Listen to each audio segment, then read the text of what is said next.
live with Gabe Mendez. What's up, man? Hey, good morning, everyone. How you doing, What's up, brother? D? Good to see you, man. Good to see you. Yeah. Live on social media to talk about social media. Live on social media, talk about social media. It's exactly how we Obviously, I'm a believer in the power of social media because I switched my entire platform from radio and TV to Facebook. Yeah. And so I think where I stand is kind of obvious. In your world of selling real estate, you're sort of known as the go-to guru for social media stuff. It all started with What the Floss. The Floss video, viral. As much as I love it, man, I can't get away from it. But yeah, that's what it is. Yeah. It's the trouble with fame, right? Like whatever you get famous Hard for. life I live, man. Oh my goodness. Actually, interviews. We're gonna play the Floss video in case you didn't see it. We're gonna play the Floss video in a second, but. What take me through what were you thinking when you were like, okay, hey, we got this home here to promote. I think it's a $500,000 or $600,000 house. Actually, it was a lower price point for it, and so that's why we needed to be a little more creative with it because the neighborhood was a little more challenging to sell in, and the price point, although it was lower, it's the neighborhood that kind of gave us a little, I guess, kind of like a learning curve and almost a speed bump in the road, so to speak. So yeah, we had to do something creative with it, and so I did a little research after the Floss went viral. And I found out later on that it ended up being the only true listing video that ever went viral organically. So prior to this and even after, there has never been a listing video, just a property tour, that's ever gone viral, over 1 million views organically. So I'm pretty proud of it. That's incredible. I'm pretty proud of it. And so I'm excited about how it all happened. So price point was challenging because of the neighborhood and the type of property it was, where it was located. So we had to come up with a creative way to get attention on it. And so I was sitting with some of my buddies and we were like kind of just talking about like, hey man, what are we going to do with this video to capture attention? So we're like, all right, we can walk around, do a rap music, like a song, something like that. But then we had to sit there and do the whole song and with the beat wouldn't be good. I'm like, well, what about just a traditional video we walk through and I just talk over it? I'm like, no, it's been done already. So my buddy had a really good idea. He's like, dude, have you heard of the Floss? Like all the kids are doing it, Fortnite. I'm like, the backpack kid. I'm like, oh yeah, that's right. So I'm like, I don't know how to do that stuff. He's like, I'll teach you, don't worry. So we're sitting there like 2 o'clock in the afternoon in my office in Mission Valley, and he just stands up and he just starts flossing right in front of me. How many days before you shot the video were you learning the floss? Oh man, this was like a crash course. This was like Crash Course 101, so it was like 5 days before. Okay, so just a few days. I still can't do it, but I like to try just to embarrass my daughter. Yeah. Because that is just the best. The coordination's kind of weird, right? Like the hands where they have to go. I can't do it. That's what I'm saying. It looks terrible when I do it. But it is great for embarrassing my daughter. Yeah. Which is one of my favorite pastimes. You gotta do it one day, man. Like a how-to video. So like 5 days before you're learning the floss. Yeah. And then, so you feel like you at least have it down well enough to do the video. So where did the idea from the video? Because just saying, hey, floss video, that doesn't necessarily put together what we're about to see here in this. Right. So again, back to the mastermind, we're sitting there talking about the video, and my buddy comes with this idea to do the floss. And then we're thinking, well, how would we incorporate that throughout the house? What's it going to look like? So one of my other buddies was like, well, hey, listen, how about you just stand center in the camera around every shot, and the only thing we change is just the surrounding, just the frame of the shot. So we'll go from the living room to the kitchen to the bedroom to the backyard, but you will actually physically never change where you're standing. You'll always be centered. So this way everyone's forced to watch you in the center of the screen, but everything else around them will change. And I decided, well, we have to sell the house. So how are we going to sell the home? What's going to force them to continue watching it? That's when I decided, let's place all the info on the screen. So this way their eyes can never leave. They're forced to watch me, and then as soon as I populate onto the screen, on the right or bottom lower third, what we'll do is we'll populate all the information for the home.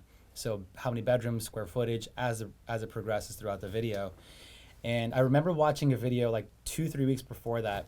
It was Spider-Man. He was dancing in this in the mall or something like that. He's some crazy wild dance, man. It wasn't really Spider-Man, of course, but someone else dressed as Spider-Man. And there was a song that was playing in the background. I'm like, that's the song that I want. I want that song because if I'm doing a floss dance, what's going to happen is, and this is where I really got technical with it. If I'm going to do the floss dance, parents are going to recognize it, but they might just see like as a silly thing and click right off of it. It's going to resonate with children, so they might force their parents to watch it because it's funny. But auditorial, I need something that's going to capture their attention and force them to watch it.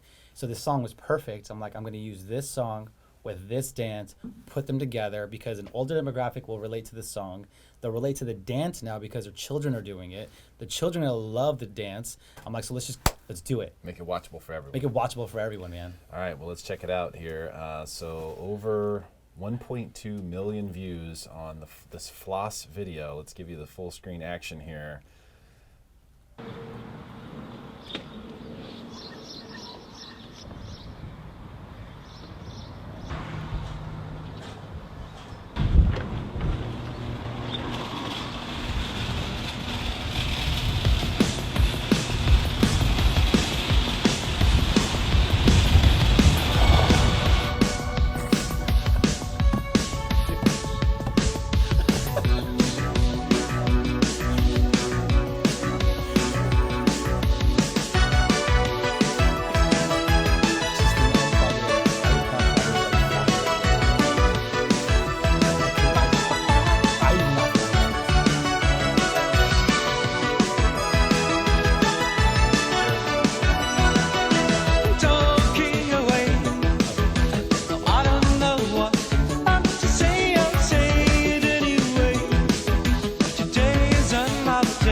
I think I wish I would have done differently. Dude, that is awesome. So that was a 1,500 square foot house less? That was I think it was less, man. 1,100 square feet. 1,100 square foot 1,100, house. 1,200. You were able to showcase every room. Every room. There was humor involved Yeah. in every shot. Yeah. And you were able to also showcase the different benefits of the house. Right. So this is amazing. But the thing about something like this, have you done have you done another floss video since? No. It's really kind of a one-time thing. It was a one-time thing, yeah. So all my buddies, they were like, man, you gotta run with it, do the floss in every house. You have to. Do you remember that guy, Daniel, back at it again with the white Vans? Dude, what? This guy went viral for wearing white Vans. So look him up afterwards. Okay. But this guy went viral for wearing Vans. His buddy would just follow him around every day, Snapchat him wearing white Vans, and he was just walking. He wouldn't dance. He just, damn, Daniel, your Vans again. Vans actually ended up sponsoring him for life. So he gets a brand new pair of Vans, I think, like every 6 months or so for life. They were on Ellen DeGeneres. It was crazy. Wow. So my buddy was like, dude, you got to do something like that where you're walking around and we're filming you. It's like, hey, Floss Boss, hit him with it. And I'd stop, stare at the thing, and hit him. So I thought about taking it that route, but I didn't want to be that guy, like personally myself, for branding reasons. I just wanted to have fun, like in the moment. So I had the fun with it, and I didn't try the floss again afterwards. But we did try a few other like wild videos that did really, really well. We had one that was "I Saw the Sign." So it was "I Saw the Sign," and then we changed the lyrics up. We actually were singing. We had the vocals touched up afterwards. Wow. It was like a music video promoting an open house. So we did that one. It ended up having like 30,000 views. So we did pretty well and had some really good ideas. So did it help sell the house? oh yeah, huge. So that we did that as a pre-marketing campaign just to get attention onto the home. So people were curious as to know where's the property located, and get them talking about it, which had happened. So we had 2 full asking price offers before we listed the home on the MLS. And then we ended up with 9 total offers 3 days after we listed it on the MLS. The open house, I think we had close to 60 people between both days in attendance, and it sold fast. It wasn't an issue, and I was able to actually help one of my buyers that I already had buy the home. Nice. That Yeah. is tremendous. Yeah. So thank you. Yes. That's what it's all about. I mean, so, and I think with social media, a lot of people, and not just in real estate, although that's your profession and that's kind of what we're speaking to today, but in every business, people want to get involved in social media. They're just not quite sure how to capitalize on it, what they should be doing, what they shouldn't be doing, things along those lines. And it does take a certain level of creativity, right? Yeah. Oh, definitely, it does. What I tell everyone is, whatever position, whatever profession you have right now, think of yourself first as a marketer / real estate agent. You're a marketer / loan officer, marketer / insert title there. That's really what you are. So if you start seeing yourself as a marketer first, then once you own that position and start focusing on that, then you can bring the leads in and then apply your sales skills to convert them afterwards. But you have to see yourself as a marketer first. Gotcha. Yeah. So and that's where the creative element comes in.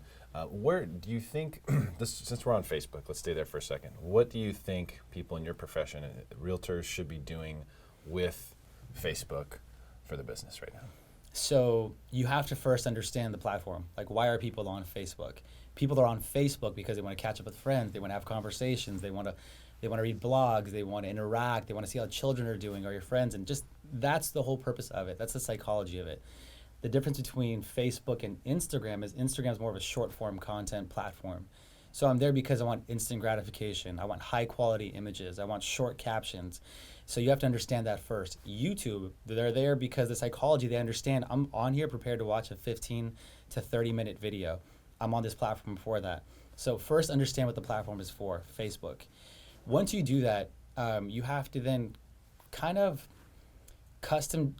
tailor your postings and your photos and videos to match that the psychology of the consumer on Facebook. So I would do things, posting more about your personal life. As we become more, I forgot what podcast I was listening to, but they had said that because we are in the information age, we're getting tons of information thrown at us at all times, which means now as a species, our BS meter is heightened and it's better than it's ever been before. So if you were to market something back in the 1920s, let's say the magic pill, and it would get published in the only newspaper in town, everyone's wanting to buy it. They're jumping to it. And that's actually what happened a lot in the early 1900s, late 1800s. People had the new magic potion, the new this, the new that, and everyone was jumping on it to purchase it. But that was because they had limited information, and you were actually waiting on the person who was giving the information and trusting them that they were giving the right information on that. So this day and age, we have so much information that our BS meters now are starting to pick up what's real and what's not. So now, as that happens, you have to understand that the more polished content, the more salesy you try to become, or the more you try to mimic the sales methods in the past or video methods of the past, it's not going to be as effective anymore. What people want to see is the real stuff. They want to watch the behind the scenes stuff. They want to see the real struggles, the real you, the real emotion. So on Facebook, give them that. So in every aspect of whatever it is you're doing, if you're selling a home, give them the real aspect. Hey guys, I have like a real house for sale here. It's pretty awesome. I think you guys should come check it out. This is where it's located. And don't give them an MLS ad copy.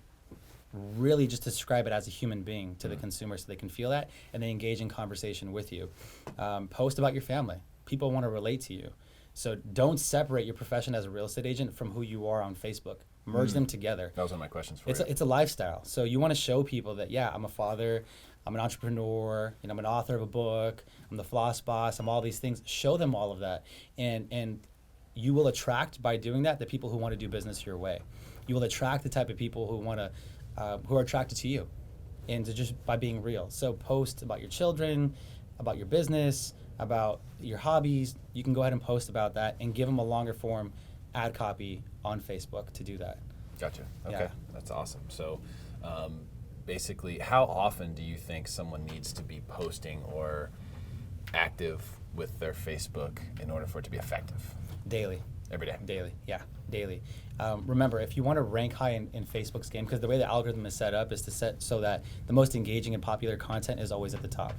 So whatever's trending, whatever posts have the most likes and comments inside of it, Facebook's automatically going to grab that information and place it to the top, because they're saying, hey, this stuff is hot and people want to see this. And Facebook's goal, which is the same as Instagram and YouTube, is to keep people on their platform. So the only way they can keep people on their platform is to make sure that they're putting the most popular content in front of them at all times. Because if you and I as a consumer go on Facebook and we see something that's boring or that doesn't interest us, and that's constantly all we're ever seeing, then guess what we're going to do? We're off of Facebook. Yeah. But dude, so every time I go on there, I'm seeing X, Y, Z, and that's not what I'm into. So Facebook is learning that, and they're learning your behaviors and what you're watching, and they're putting more of that in front of you. So every single day you should be posting content. Every single day you should be asking questions. Every single day you should be asking engaging questions or educating people and entertaining them through Facebook. Minimum once a day. I also think every single day, twice a day, people should be intentionally prospecting, I call it. So for the first hour of your day, sit there and like every single post. Automatically, when you log onto Facebook, what's going to happen is they're going to show you the most popular things first. You'll have to change it at the top to newest posts first. Once you change it to newest posts, then begin liking every single post and commenting on everyone's post for 1 hour straight. What that's going to do is it's going to drive engagement to their post and attention back to yours as well. It has two benefits. One, you create engagement, so on their post and everyone else's. The second benefit is, well, it's the law of reciprocity. The more you give, the more you get. So the more that you comment and like on other people's things, the same they'll do that in return. And your page will begin to populate more in front of their people. So you do that for 1 hour straight, and that's a lot of posts. And as you go out throughout the rest of your day, guess what's going to happen? Your phone will begin blowing up with notifications. So at the end of the day, you intentionally sit down again for 1 more hour, and you reply to every single person, asking a question, acknowledging their answer, asking a question. Like, man, that's an awesome, what coffee shop was that this morning that you went to? Oh, I went to this. That's awesome. What did you order? That would be my next question at the end of the day. And they would respond naturally. So the next morning when I wake up, I have more conversation to continue going. And it's just a continuous cycle. And when you post, and that's when you'll notice you'll jump from 5, 10, 15 likes to 60, 70, to 100, to 200, to now on some of my family posts, I'm getting like 500 likes on some of these things because I'm giving so much. Wow. And because I'm becoming more relevant on Facebook's algorithm, and they're noticing that. So constantly, every single day, minimum one post. And everything you're talking about here is organic, so it's no cost, it's just effort. Yeah, it's just effort. Yeah, I'm not talking, this is not even advertisements yet. Yeah, this is strictly just on your effort alone. I have my business page, where I do my advertisements, but strictly on my personal page, I'm building relationships with people. And, I'm at 5,000 friends now, so I'm constantly having to filter people out that I'm not engaging with, or people that don't live in San Diego, those kind of things, to make room for more people who live in San Diego, because those are the people I want to do business with. Yeah, makes sense. Now, where does Instagram fit into this? Because Instagram obviously is owned by Facebook. Yeah. So they have a lot of the same sort of technologies. In fact, the advertising platform is the exact same. Yeah. So where does that fit into the proper social strategy for a business owner? So it's Facebook, again, remember, it's to remain in contact with people. Instagram is for instant gratification. I'm there because I want to see high quality images. I want to see short form videos, short form ad copies, those kind of things. It's more, what I tell all of my agents on my team, and what I tell my team and even our company, Century 21, what I tell them is, listen, your Instagram is your resume in 2019. And also, quite honestly, so is your Facebook. Every single social platform is your resume in 2019. So in 2019, respect Instagram for what it is. If someone says, hey, Gabe, I want to earn your business, and this is what I do, the first thing I'm doing is I'm not going to your website. because I know your website's made to give your best foot forward. And quite honestly, I feel that in this day and age, my honest opinion for my profession, a website you have to have, but I don't feel that's where you should be funneling the traffic. And that's just my belief for other reasons. I send everyone to my Instagram. So on my business cards these days, Interesting. now, yeah, on my business card now, I have my telephone number and I have my social media handle. That's it. My new for sale signs that are coming out, it's strictly my telephone number and my Instagram handle. So as you're driving by, if you stop, you'll just see the Instagram emblem at San Diego Realtor Gabe Mendez and my contact number. 2 reasons. 1, you call or text me about the home. Or 2, if you're not sure about me, I want you to come find out about me immediately. I'm probably going to find a video of that home too if I go to your Instagram. Exactly. Oh, you're going to find it coming soon. You're going to see the photos. You'll see everything there that you need. On my Instagram bio, on Linktree, I'll have a link to the property website. So everything will be there. My whole goal is to win you over as a client, is to show you why I'm better than everyone else, to show you what I'm doing differently. Instagram allows you to do that without having to cold call and pressure people, without having to be confrontational and in terms of texting or being, making those outbound and more, I guess, proactive approaches. I like to sit back a little bit and say, you know what, let my work speak for itself. And if I mesh well with you, then I'm going to have call to actions throughout my page to encourage you to contact me. But hopefully my work is so compelling that you'll want to contact me naturally. Let's take a look at some of these here on this. So we're mostly used to the phone version, right, of the mobile version, I guess you would say, of Instagram. But this is the desktop version, if you will. So here's some of the things that you've posted. This looks like a photo of a home that's for sale, probably. Yeah. And you have multiple photos. That's the cool thing about Instagram now. You can put multiple photos in the same post. Yeah, up to 10. Up to 10, okay. 10, so yeah. you have the opportunity here. You can see these are really high quality photos showcasing this property here. Right. Which we just listed on Friday. And now we have 2 full asking price offers, over asking price. But the pre-marketing campaign was huge on this. So I had advertisements on here that ran for about a week and a half. And we were able to get in front of about 25,000 people just in San Diego and Spring Valley alone, which is where that home is located. That's awesome. Look at that view. It's amazing. Beautiful.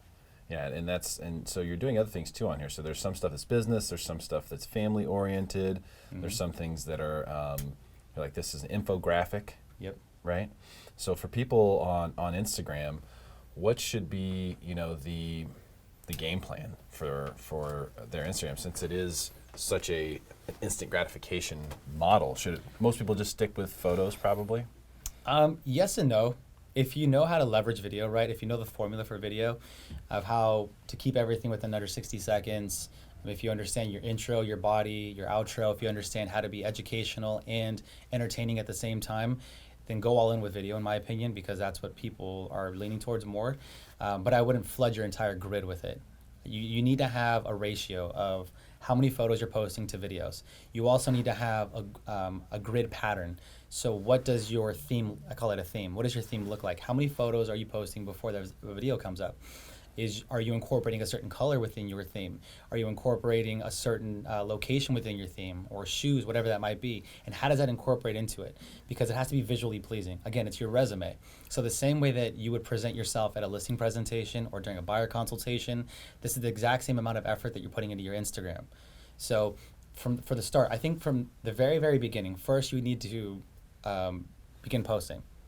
All right, and as you begin posting and developing that habit, then you can evolve yourself into more higher quality images, learning about angles, learning about filters and color editing and those kind of things, and then potentially even build yourself up to a point where you're hiring a professional to record you. But initially, just develop the muscle. That's all I care about. So I do coaching on the side, and I tell my clients, just develop the muscle first. The hardest part about going to the gym is going to the gym. Mm-hmm. It's not working out, because once you get there and you work out and you leave, you feel amazing. But before then, it's the hardest thing is overcoming that.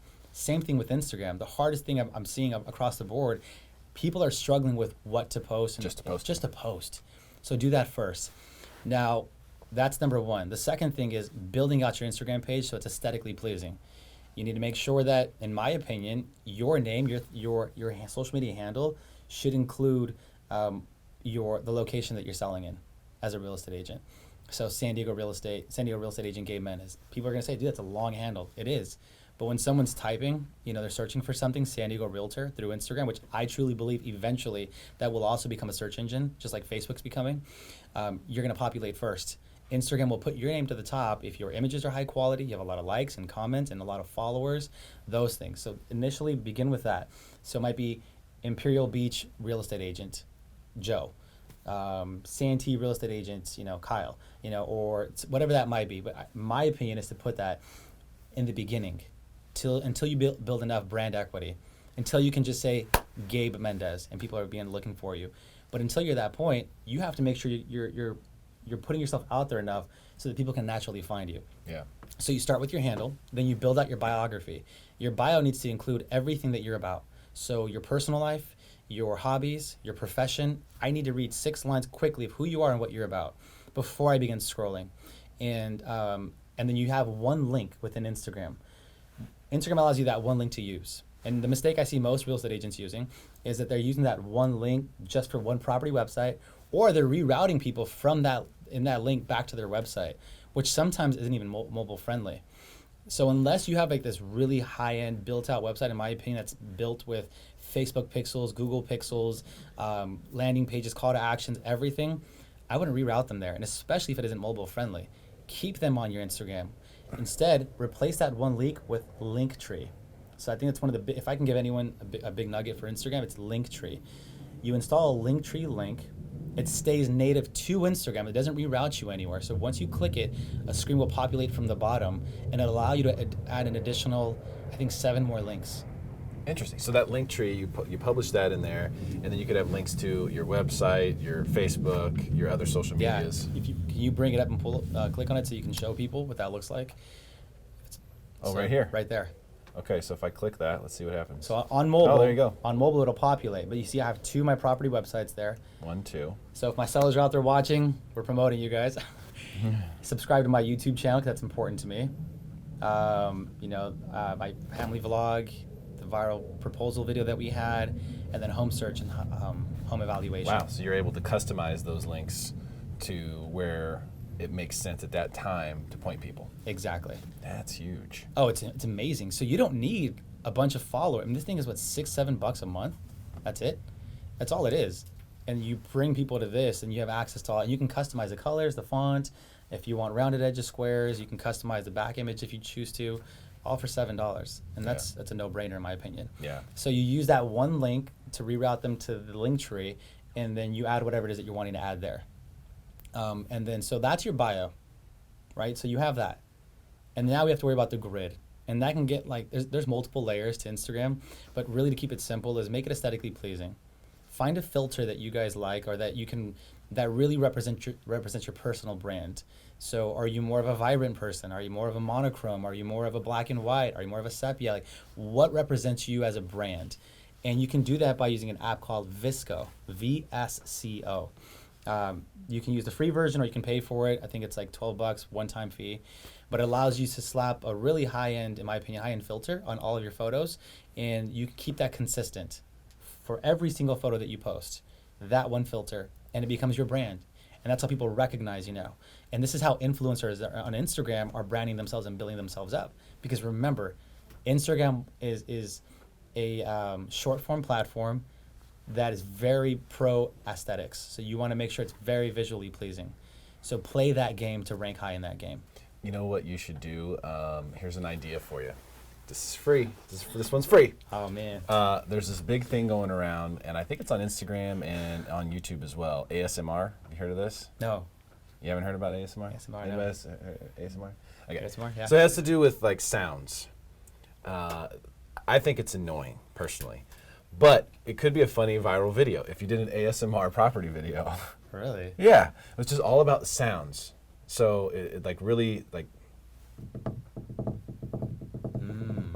just like the little sounds. So you could see what little sounds a house could make, and you could go around and just share those little sounds, and then you have to whisper. You have to whisper for ASMR. I like that. Yeah, you have to whisper. This is fun. We're doing this. We're doing this.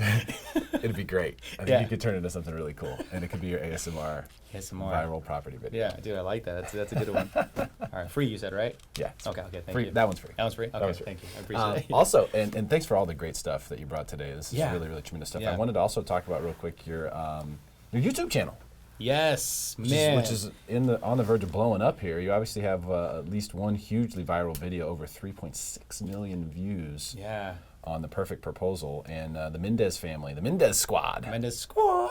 That's how we do it, man. So when we're out in public and we see like our squad members, we call them, it's they know how to address us. It's squad. So Gotcha. they see us, man. So when you watch the videos, you'll get to know it. You'll see it. How's that again? Oh, no, is that right? Close, man. Is that your voice? No. All right. Well, how I can get that high, brother. How do you do that, I can man? get It's that high. impressive. Great stuff. Well, check out Gabe Mendez on Instagram, Facebook, The Floss Boss, Floss boss, man. and the Mendez Squad on YouTube. Thank you so much for bringing the great content today, man. I really appreciate your time. Of course, man. Thank you Great guys to so see much, brother. man. And share this Pleasure. video. Make your friends smarter than everyone else.